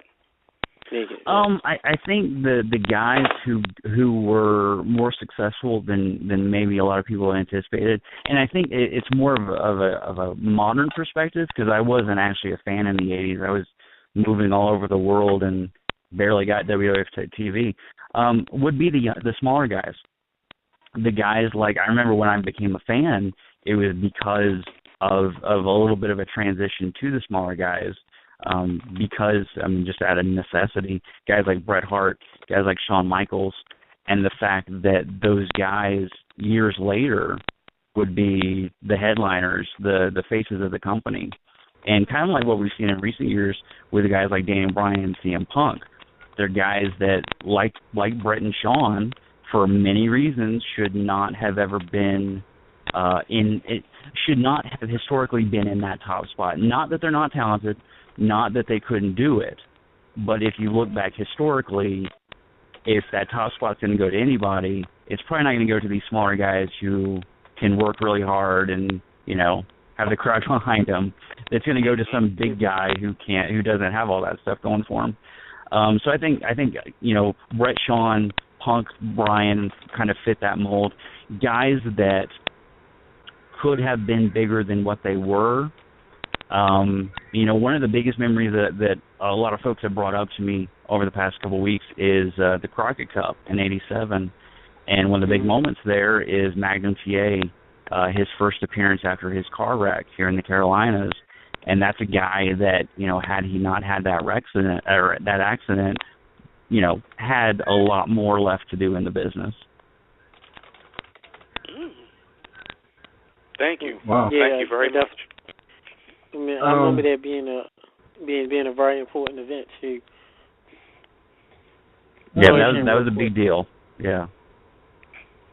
Now, Graham, I will say this, not to pull a cheap plug on a certain radio show, but, you know, Under the Mat was part of Baltimore wrestling history too. So now I've heard of that show. What's the easiest way to find that show? Well, you know, we were featured on USA on a recent episode, on the season premiere episode of Raw. You know, we were chanting USA during Lannis and Rusev's speech. So, you know, just a little history to throw that out there. Okay. Yeah, the random season premiere of Raw. Yeah. That nobody and knew also, they had season premieres or endings. Well, also, there was a story that Tech also, because Tech tells me almost everything that happens in Baltimore. There was a story that I didn't even know of, I don't know if you knew of, about Haku biting someone's nose off in a bar, which that was in BWI Airport. I had heard about it. I didn't recall exactly where it had happened. But yeah, don't mess with Haku. Yeah, you don't. No, he's a super nice guy. Just don't give him a reason to bite off your nose. Yeah, it's one of those old wrestling things. People would say how fake wrestling is, and you know, they challenge you. But that was the most extreme story I ever heard in wrestling. As far as that is concerned. There's some truth to that. Well, I got to say, personally, thank you very much, Graham. And, you know, when the book comes out, let me know. And, you know, we'll ask you for autographs also. Well, thank you guys for having me on. And like I said, I'm definitely looking for more folks to contribute. And if you guys want to contribute and if your readers want to contribute, I will be more than happy to get you guys in there. Yes, thank you. And if it's fine, I'll definitely contact you after the show, go over more detail about your book and whatnot, if that's okay. By all means.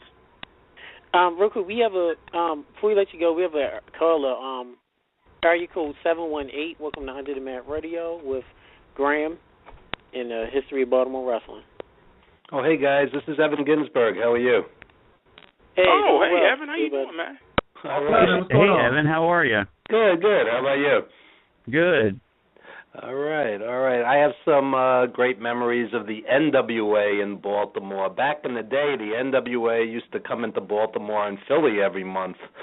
So they used to have some huge matches each and every month. Back in what I consider, you know, one of the greatest eras of wrestling ever, the NWA in the 80s with the Horsemen and Flair, Midnight Express, Rock and Roll Express, the Russians, etc. So on. The shows were so loaded that guys like Jimmy Valiant and Superstar Graham were mid-card. You know, Dusty was there, of course, Magnum, as you guys mentioned. It was a great time in Baltimore wrestling. Oh, yes. Yeah. Evan, while we have you on, real quick, could you let us know with Graham your favorite memory of wrestling being here in Baltimore? Well, I'll tell you what, if they're putting you on the spot, I can happily talk to you after the show, too. I can easily track you down. Yeah. Well, I'll tell you guys a funny wrestling memory about Baltimore. I was a kid, and I was a total mark when I first started watching wrestling, and everybody was telling me, Evan, on April 30th, 1977, Billy Graham is going to beat Bruno for the title in Baltimore. And I'm like, No way, come on, So of course it went down exactly like that, and I was totally devastated for a while. And then I realized, hey, when you watch a movie, they're not shooting each other. I could enjoy this on a different level, and that's a true Baltimore wrestling story. Now, quick question: How did they know? Did they ever let on? I guess they heard from an insider. I mean, this was long before the internet, and right. I mean, it was just out there that Graham was going to win the belt in Baltimore on such and such day, and that's exactly how it went down. And back then, I mean, when a title changed, it was a huge, huge deal. It's like even guys that held the belt for a few days, like a Stasiak or an Ivan Koloff, were always considered, huge stars because of it. It's not like on Raw and SmackDown where they just switch it on a whim. It was really meant something back then. Definitely was. Ginzburg, thanks much, man, for calling in. Thank you, Evan. Oh, my pleasure. My pleasure. Good to hear from you, Evan. We'll be talking. Yeah, absolutely, absolutely. Thanks, guys. Okay. All right, thanks, buddy. Bye. Good old Evan Ginzburg, good old personal buddy and business partner. Glad that he called. Are you guys going to have anyone else on the show that I already know?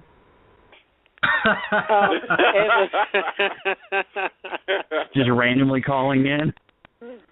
It's funny. I'm actually in the middle of speaking to some of the boys now that know of you. Some of the guys that said they spoke to you already. I'm not gonna mention names, but they won't be calling in, but they are aware and listening to the show.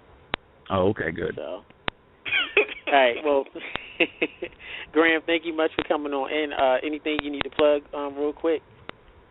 If you guys get a chance, check out thehistoryofwwe.com. We've got a podcast or two, not to compete with you guys.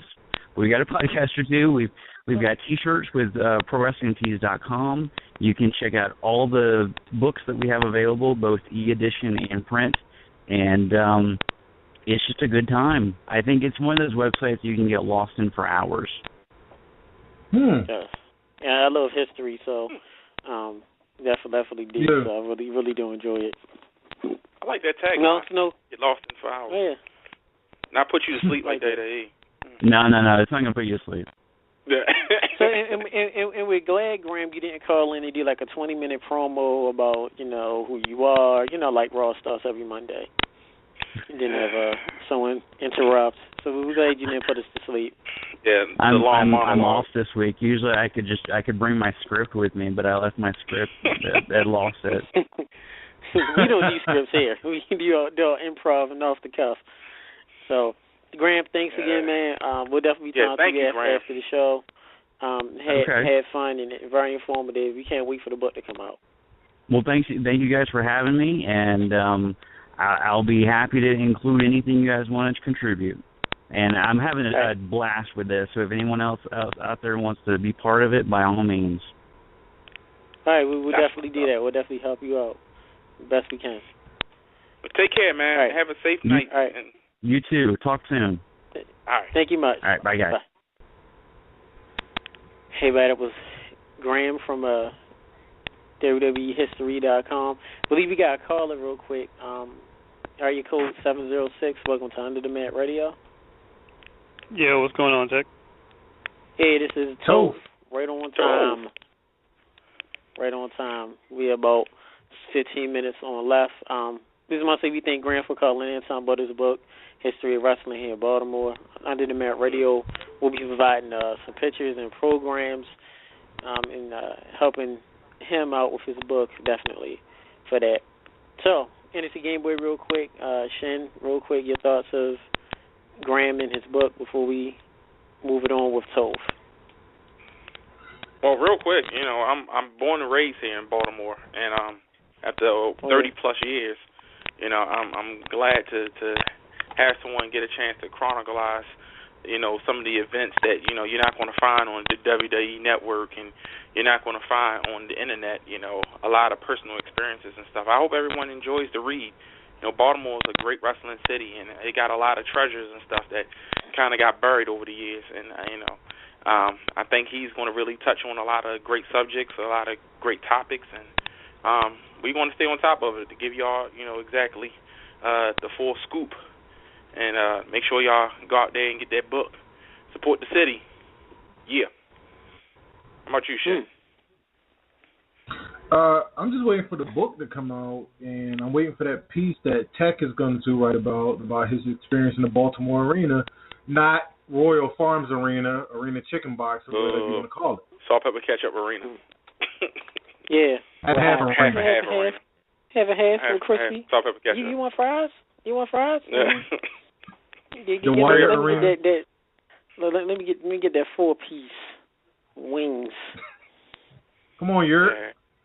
Yeah, It's like the little hot sauce packets they used to give you. Remember those? That ain't nasty, too. They don't even taste like real hot sauce. I know, like watered down. It's flavor. Yeah. What is it, Kool-Aid? They're not even spicy. That wasn't Come on, man, really? Sorry, Anyway. Toph. I know we have Toph, and I know Toph isn't from here. He's from the good old Georgia ATL. Anything you want to contribute? I know y'all don't have chicken boxes in Georgia, but any favorite snack or food choice you have, Toph? I'm not really much of an eater. Probably just macaroni and cheese. It's like my favorite side to have of anything, probably. I like macaroni. Did you say this is your favorite veggie? Macaroni and cheese? Yes, you did say vegetable. I said it's my favorite side order. Oh, okay. He almost biased and said vegetable. So, of course, we have you on. Real quick, I want to give a shout-out to our good old buddy, my cousin family, the Chuckster. He wanted to know that he is a big fan of Lucha Underground. He does love it. And he also says he enjoys TNA Impact. But he says, why in the world is Impact showing these random facts about wrestlers doing matches? It doesn't make any sense. How do they expect for us to watch the match and read facts about the wrestlers at the same time? So those are direct quotes from the Chuckster. I'm sorry, I blanked out. What did Chuckster say? Well, listen to the archives. So, TNA. He was watching the wrong one. He was watching Impact Wrestling Unlocked. That comes on Saturdays. It comes on Saturdays, and then what they do is I appreciate what they're doing. Impact Wrestling Unlocked comes on Saturdays, and basically it's a repeat the previous Impact with tidbits and facts, and then at the very end, like they have TNA's Top 5 with Mike Tenay. And shout out to TNA for the Top 5 concept. That's pretty cool. So far, they seem to be booking it strongly. I remember when they did the Top 10 a few years ago, then they kind of gave up after like 2 months because the fans were voting for people that Hogan and Bischoff didn't want. But when you watch it on Fridays, like when they're showing the new episodes, the previous ones they show are all like the unlocked versions. So to any listeners that want to watch, vanilla Impact with no annoying facts, just watch the one that comes on 9, or just go online and find it because those are the ones people record. So, yeah.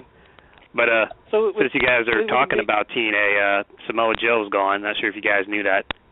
Yes. Yeah, I posted talked about it earlier. Yes, Samoa Joe is now future endeavored. Can you use that term with any wrestler that leaves the company? Or is it just he asked for his release. But either way, he's still future endeavored. Either way, still future. He still got future endeavors. You got to wish him well on. Well, that's a John Laurinaitis thing. Joe can go wherever he wants. I was in a really intense debate about an hour ago about some people don't think that WWE will pick him up. Never say never in the wrestling business. I could see him go to NXT. It's unlikely, but it's possible. I mean, look at it like this. In NXT, you have Kevin Steen, and you have the rise of Bryan and Punk over the years, and a couple of fans asked me my opinion on Joe leaving earlier. It's that was his decision. I really don't disagree with it. I mean, sometimes you just need a reset. He's been in TNA from almost day one, from the Genesis, and sometimes you overstay your welcome with the company. So maybe he needs to go back to ROH or go to a season. No, he has a lot of options. He's got Lucha, he's got Ring of Honor, he's got New Japan. He can try out NXT if they want him. So. Well, also, Toph, I did want to ask you the question. What did you think about his role in the Beatdown Clan?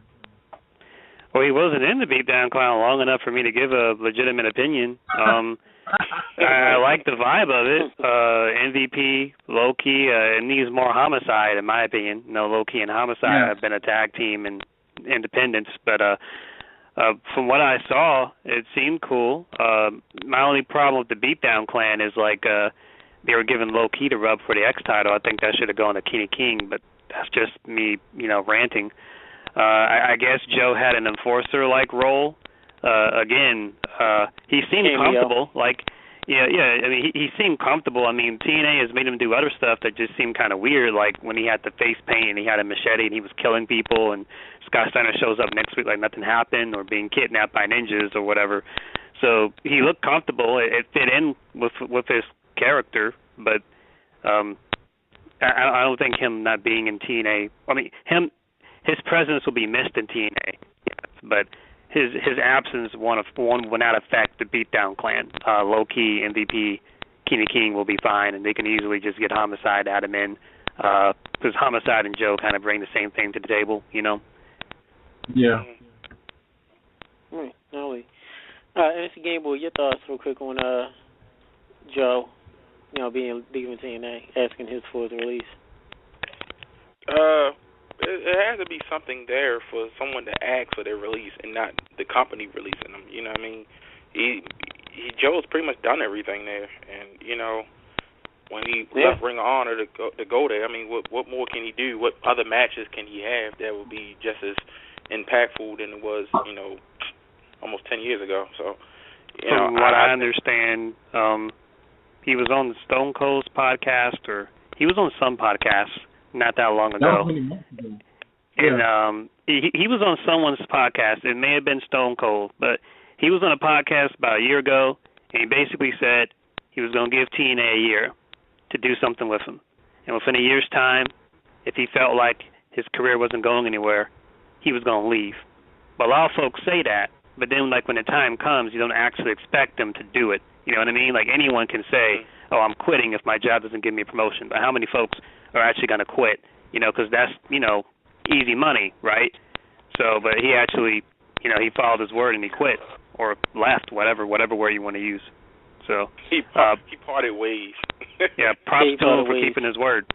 So now, real quick, just to cover this topic for the next few minutes before we close out. Of course, there's a lot of reports. I've gotten inside news, and now it's public about Undertaker not looking well, doing well. He hasn't seen pictures of him. He looks like he's 80 years old. Doesn't look well. Looks very frail. I've had inside reports to let me know the same thing, and that was all over their website. It's going viral. What are your thoughts, real quick? Stomp with Toph and then Game Boy and Shin of Undertaker's status. Do you think he's going to make it to Mania, or do you think he's going to take another year off? He'll be there. Do I want to see him there personally? No. Just based off what Vince McMahon said on Stone Cold's podcast, it feels like Taker, and I'm talking about Mark Calloway, not Taker. It seems like Mark Calloway feels that he has to give back, which is honorable. So his way of giving back is putting over people. So if that's what Mark Calloway, the man, wants to do, then more power to him. I understand that Bray Wyatt, the man, not the character, but in real life, he always wanted to work with The Undertaker, so this is his dream.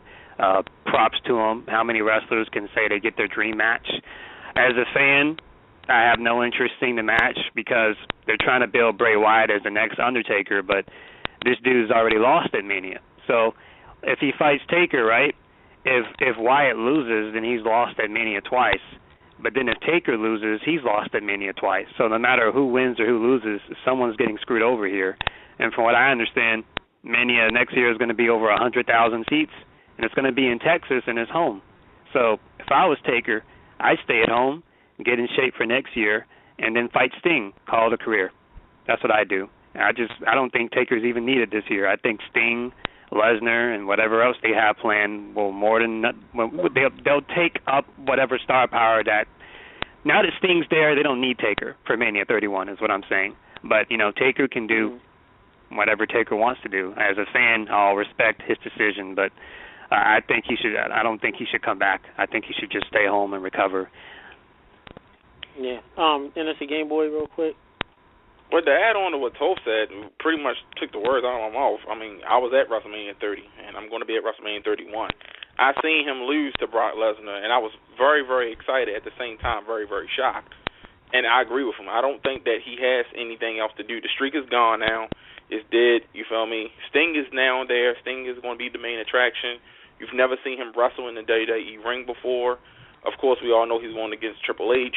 So, that's going to be the big thing at WrestleMania that's going to gravitate all the fans and stuff. And yes, next year, WrestleMania 32 will be in Texas, which is his hometown. He can come back, and Bray Wyatt. I like Bray Wyatt. I like a lot. But I don't think that he needs to wrestle the Undertaker in order to solidify him. But like you said, that's his dream match. Who gets to do that dream match? But I don't think that he needs to wrestle the Undertaker now to solidify. He got great promos. He needs to get a belt. I think he needs to be in the world contender just because he's entertaining. He did decent matches, and at the same time, he can definitely be believable as a champion, whereas we still got this whole Roman Reigns debacle. But once again, I think the Undertaker needs to sit home. He didn't look that good last year when he went against Brock. And, I've seen the pictures and everything, but money and motivation changes people, You can get in shape in a month or whatever and, hit the weights. They got money. They got personal trainers. They got guys who can make them look fantastic in a little bit of time. But, Father Time gets the last say, and I really think he should sit home. Shin? Yeah. I agree. Even if Tech goes against us, I would say is unanimous because, as I said about WrestleMania this year, all the matches look good on paper. It's just not gonna. I don't think it's gonna be executed well. Like, I don't want to see Sting in the ring. I want him to be the greatest superstar never to wrestle in WWE. The Undertaker, huh? Oh yeah. Well, he still got to go 1 minute. So, Undertaker, you're right. I mean, he stopped being full time. I think 2010. It just like the ring aged on him, and I think Paul Taz from TNA said it's like when you stop wrestling, it's like your age accelerates. But for me, I just don't want to see it. Like I said, Bray Wyatt's doing great with the promo, so it's going to happen one way or the other. I mean, who else is going to take on Bray Wyatt? It will be on a walker just to make sure that Bray Wyatt gets his match. I'm just not interested in WrestleMania this year. Real quick. All right. Well, contrary to belief, I actually do agree. Taker doesn't really need to come back. I will disagree with NFC Game Boy. I don't think Bray. When I say disagree, I don't think Bray needs to take a match to solidify him. It's more so of who this one. They just need another attraction match. Somebody to have Taker face to kind of be like a placeholder before Sting. But like you said, Bray needs to have a belt. I agree with him on that. He needs to make himself relevant again. Taker needs to stay home. He looks horrible. Hopefully he gets his hip and knees done. Like you said, it's the perfect storm. You live in Texas. Sting stays in Texas too. Sting and Taker, Mania 32 in Texas. Face him. Go home and lay down. It's going to be so silly, man. A card. I'm sorry, man. I'm just sorry. A card that has Sting and Taker on it and they're not fighting each other, that's just going to look so awkward on paper. Mhm. Yeah, it will. Yeah. It will. We got 30. We don't have more time. We got 30 seconds. But yeah, it will look awkward. But it'll be worth it if they do go that route with Undertaker and Sting next year instead of having another bad match. Definitely. So with that being said, before you take Toph, real quick, don't forget. Real quick. Don't forget check out a road trip video. So just make sure. Oh, okay. I'll check that out, man. So, for your last words? Stay black. Statement. Shin, make sure you keep that in mind. All right, Sam. Y'all, thank you much for Hoodslam, Con calling on in, letting us know about this great promotion. Thank you much for Graham calling on in, talking about the great book that they have coming up about the history of Baltimore wrestling. Thanks much, Shin, for that contact for Graham. Thanks all for y'all listeners, everybody calling in. Of course, check out next week on the Mat Radio, the great debate we will have. The company 80s Tees will be joining us on with the great T-shirts representing the decade of the 80s, music, movies, and pop culture. And of course, Shimbley herself, the sensational one, and I didn't even try to spell it, will be featured with David Hero from PWR about the Cena Hogan effect in the world of wrestling. Love y'all much. This is Tech.